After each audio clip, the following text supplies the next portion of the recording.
Oldham Ramblers volunteer footpath clearance and maintenance team were out again last Tuesday. When? 20th of May 2025, where? The Oldham Way Car Park opposite the Royal George pub on Manchester Road Greenfield. Ken and Paul worked from Chew Road Charnel to Fern Lee Farm and to Long Lane, then back to Shadworth Lane.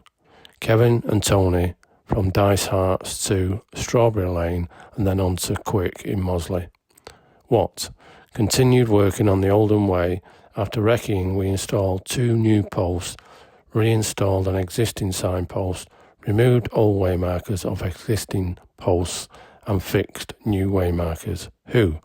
4 volunteers out this week: Ken, Paul, Kevin and Tony. A big thank you to all the volunteers and thank you for watching.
Volunteers working for walkers. Keep on walking.